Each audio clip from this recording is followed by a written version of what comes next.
तो 6 महीने में ऐसे कौन से 3 काम होंगे जिसकी आप बुनियाद रखना चाहोगे? सबसे पहली चीज़, जैसे मैंने आपको बोली, एंट्रेंस एग्जाम्स एंड ऑल, जो स्टूडेंट्स के लिए गाइडेंस एंड ऑल का इशू है, वो, स्टूडेंट्स के लिए। हाँ, स्टूडेंट्स के लिए मैं वो करूँगी।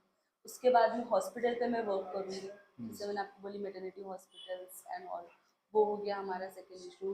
क्लस्टर सबसे बड़ा इशू है हमारे राबोडी में, जो आया था 5 years अगो। क्लस्टर आया था राबोडी में, तो आप जिस क्लस्टर पे मैंने स्टडी की थी। अच्छा, क्लस्टर पे मैं आपको बता रही हूँ, तो आप प्लीज को, क्लस्टर के अगेंस्ट में हैं या आप चाहते हैं क्लस्टर आए? मैं डेवलपमेंट चाहती हूँ लेकिन लीगल वे में चाहती हूँ, ओके। इलीगल वे में नहीं चाहती हूँ मैं। जब क्लस्टर इंट्रोड्यूस हुआ था राबोरी में, तो लीगल वे से काम नहीं करा जा रहा था। टैक्सेस जो लगे घर को, तो वो 2002 के पहले के जो टैक्सेस है वो है। 2002 के बाद में जो टैक्स लगाने की बात हुई, ये कहा गया था कि इसके बाद के टैक्सेस हम लगाएंगे नहीं लगाएंगे। नहीं लगाएंगे। सेकेंडली, हम लीगल प्रोसीजर में हमने ये बात रखी थी सामने कि रजिस्ट्रेशन होगा, पूरी तरीके से लीगल प्रोसेस होगा, तो उसमें भी डिसएग्रीमेंट हुआ था कि हम लीगली नहीं करेंगे। थर्ड चीज़ ये रखी गई थी सामने कि हम जहाँ रह रहे हैं, ठीक है, जब ये क्लस्टर में जा रहा है तो हमको रिटर्न वहीं पर चाहिए। इस पर भी डिसएग्रीमेंट हुआ था कि जहाँ आप रह रहे, हम ये वादा नहीं करेंगे कि हम वहीं पर आपको प्रोवाइड करेंगे आपका खुद का घर, जो भी। थर्ड चीज़ इसमें ये हुआ था कि अग्रीमेंट बनेगा 35 years तक का, इसके बाद में हम लोग खुद अपने घर के भाड़ोत्री बन जाएंगे। तो हमने इतनी मेहनत से जब हमारा घर बनाया है, तो सिर्फ 35 साल के लिए बनाया है। हमारी जो जनरेशन जो आगे आएगी, उनको ये छोड़ेंगे कि हमने, जो हमारे पेरेंट्स हमारे लिए क्या रखे, कुछ भी नहीं रखे।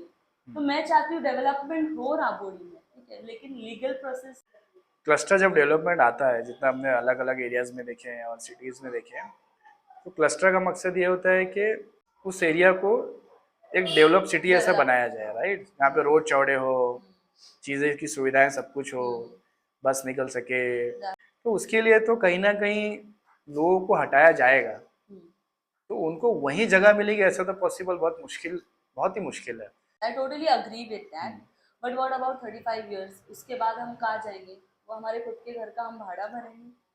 तो आप अगर जीतते हो तो आप इस पे काम करोगे, हाँ, इस पे? डेफिनेटली। और मैं सेकेंडली मैं ये बताऊंगी कि मैं लीगल तरीके से काम करूंगी। मेरा सेकेंड लास्ट सवाल है कि अगर आप जीतते हो तो आप किस तरीके से मेक श्योर करोगे कि जो फंड आपको आ रहा है गवर्नमेंट से, वो आपने कहाँ यूज़ किया है, कैसे यूज़ किया है, ट्रांसपेरेंसी कैसे रखोगे लोगों के सामने, जो आज तक राबड़ी के इतिहास में कभी नहीं हुआ? अगर एक कॉरपोरेटर है तो उसका डायरेक्ट टू डायरेक्ट कांटेक्ट रहना चाहिए आवाम के साथ में, ग्राउंड लेवल पर, ठीक है। अगर वो कुछ कर रहा है, वो कुछ इन्वेस्ट कर रहा है फंड, जैसे आपने बोले, तो वो अवेयरनेस रहनी चाहिए पब्लिक के सामने कि भाई, मैंने इतना फंड लाया हूँ और मैं इस पर यहाँ ये काम कर रहा हूँ। तो मैं डायरेक्ट टू डायरेक्ट कांटेक्ट रखूंगी आवाम के साथ में। तो आपको लगता है इतना आसान है ये ट्रांसपेरेंसी रखना? आसान नहीं है, लेकिन इम्पॉसिबल भी नहीं है। क्योंकि पावर में आने के बाद पावर के साथ पैसा भी बहुत आता है, राइट? तो ये अगर इतना आसान होता तो जो लोग पावर में है वो भी करते, या हमको भी करना चाहिए था। बट ये नहीं करना चाहिए था।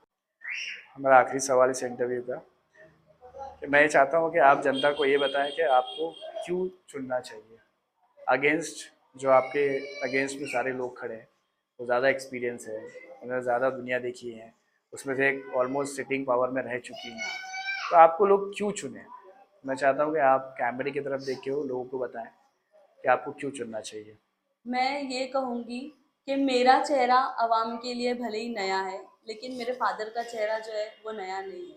25 years से ज़्यादा मेरे फादर सोशल वर्क कर रहे हैं आवाम के साथ में, और इंशाल्लाह वो काम को मैं भी आगे लेके जाऊँगी। चुनने की बात ये है, पावर की बात ये है कि जब इंसान के पास पावर आता है तो वो बेटर तरीके से लोगों के सामने आता है, बेटर तरीके से उनकी खिदमत करता है, और मैं ये करूँगी इंशाल्लाह। और जो इश्यूज़ है, सबसे मेन इशू, अगर आप यहाँ पे, मैं आपको एक बता दूँ, क्रांति नगर का, वहाँ पे पीने का पानी भी आवाम के लिए पता है आपको कि गटर का पानी पीने के लिए आ रहा है। ये पर्सनली मैंने विजिट की हुई, पर्सनली मैंने देखी हुई, मुझे दिखाया गया है। ये चेंजेस करना है, गटर फ्लो हो रही है, ड्रेनेजेस फ्लो ओवरफ्लो हो रहे हैं।